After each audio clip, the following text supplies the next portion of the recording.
Alam mo, Sans, usong-uso ngayon yung mga TV series. Yes. Mahilig ka ba manood nito? Ako, addict na addict ako dyan. Every week, meron akong pinapanood na TV series talaga na sinusubaybayan ko. Oo nga. Ngayon, marami ng technology. So, nauuso na rin ng new media. So, meron ng tinatawag na web series. Yes. So, yan ang pag-uusapan natin ngayong umaga. Kasama natin ang hosts ng isang online show na tinatawag na E-Squared, si Ella Guevara and Esseng Cruz. Good morning. Good morning sa inyo. So, para lang sa benefit ng ating viewers, ano ba ang web series?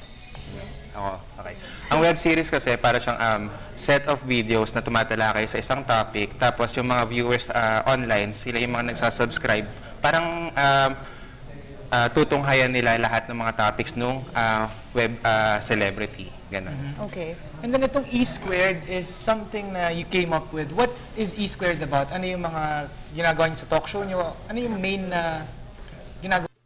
Actually, sa E-Squared po, everything under the sun pinag-uusapan namin. So, for example, kung ano man yung mga nauuso ngayon, Korean Wave, mga ganun po. So, whatever is yung mapag-usapan namin, yun yung topic.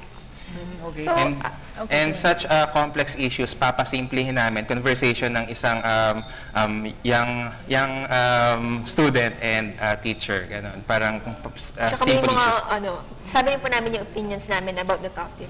Okay. So ito meron kayong certain characters na piniplay ba? Ganito ba yun? Yun ba yung reason kung ba't ka naka-shades ngayon?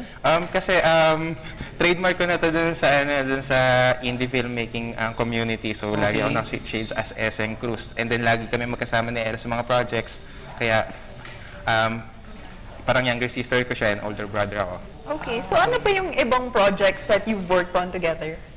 First po, we worked on Luna Lucis. Yun. In 2008. Ano siya, movie? It's a short film po. Okay. Finals ko sa isang subject sa UP. Okay. Tapos yung recent naman namin, yung full-length na movie ko, yung Limang Dipang Tao, isa rin si Ella dun sa mga passengers ng jeep. So lahat ng mga films ko, lagi kami magkasama na Pero may Ella. isa pa po kami pinagsamahan yung Sonata naman po. Last year. Yung naging finalist siya sa Metro Manila Film Fest Short Film category. Oh, wow. Okay. So, kailan natin na-expect na magsimula tong web series na to? As soon as possible, humahanap lang din kami syempre ng sponsors. Kasi Ella, kailangan natin ng sponsors. Kailangan din po. Kasi syempre, para to keep show running, kailangan syempre ng funds. Kailangan din eh. Dahil hindi madali gumawa ng web series. Dahil kailangan ng equipment, audio equipment, at saka kung ano-ano pa mga expenses. Okay, so let's talk more about E-Squared. I'm sure E-Squared dahil Ella and Esseng nga Yes, yung po. Pero like what brought you to come up with internet talk show? Kumbaga, anong naisip niyo para uy, magbuo tayo? Bakit niyo naisip gawin ito? Actually, nung una, parang lokohan lang namin yung E-Squared. Parang, asaman po kasi kami. So, parang yung mga tao, pinapansin namin lahat. So, parang, uy, si Kuya, nakapolo, parang, umaga parang asaran lang po namin. Tapos, parang, yun nga, na-develop. So, ito, naging E-Squared na po kami. Tsaka sinuggest kasi ng daddy ni Ella yung mga ginagawa daw namin. So, bakit hindi daw namin i-video tapos i-internet? Okay. So, yung reason nyo for choosing na yung internet nga yung magiging medium nyo, kasi parang yun nga yung sumisikat ngayon. Meron ba kayong other web series na tinutunghayan or yung i-depeg nyo? Binag-basean niyo yung concept ng E-Squared. Kasi hindi ba yung mga ibang web series, for example, yung kay Petra Mahalimuyak, yung kay Mikey Bustos, parang mga ganun. Pero dito sa amin sa E-Squared, makikita mo yung style naming dalawa. Okay. Pwede ba natin pag-usapan pa yung style ninyong ito? Or pwede nyo kaming bigyan ng sample siguro ng kung ano yung nagaganap sa E-Squared para sa ating mga manonood ngayong Episode umaga. 1? Okay, episode 1. Okay. Sige po. Ikaw, Ella, ilang taon ka na nga pala ngayon? Okay, as 14 years old na ako. Ikaw? Ako, ilang taon na ba ako? 27.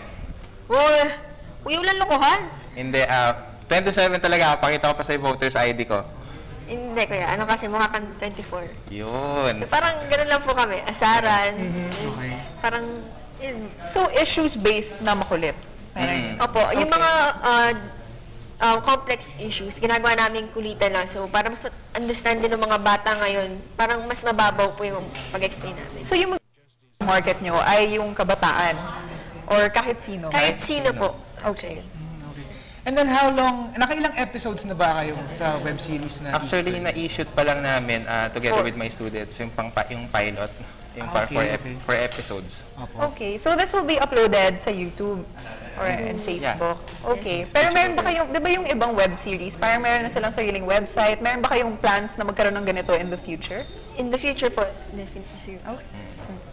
Pero ito balikan natin ha, kung paano ninyo nabuo yung samahan ninyong dalawa. Paano, kumbaga, nagkukulitan kayo, tapos parang pag nagkukulitan kayo, parang ang tagal-tagal na ninyong magkakilala.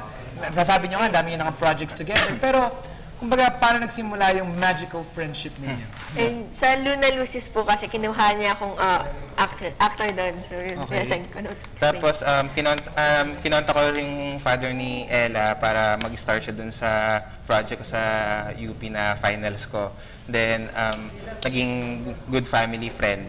Tapos, ayun, mga projects ko, short films, pati yung full length, tapos may mga gatherings hanggang sa Parang script reading pa lang po ng first project namin. Parang, namin nun. tropa. Okay, so talagang, yun nga, sabi nyo kanina, student, actress, tsaka teacher, director. Different views po.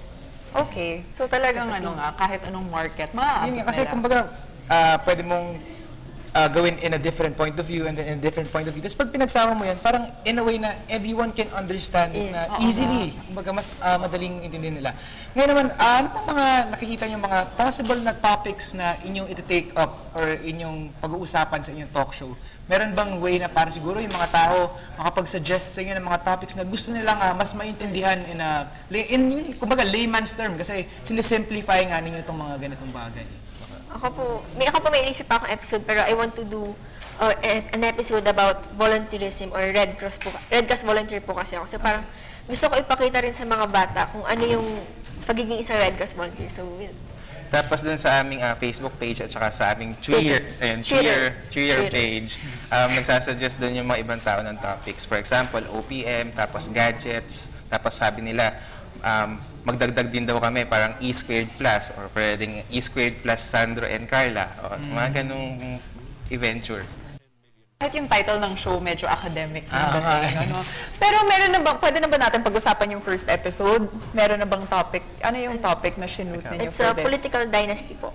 Okay. Okay, so Wow, yan. bigating ano pala yun. Very relevant din since siguro pag natapos na nga yung election and I'm sure ito ay yung kailangan malaman pa ng mga tao kung ano nga yung political dynasty, kung mabuti ba ito, kung masama ba ito.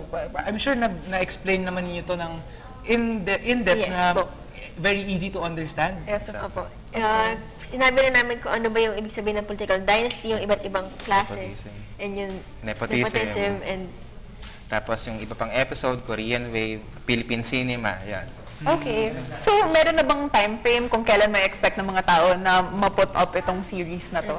just like our Facebook page and follow our Twitter para malaman po nila and you can give updates through the social media.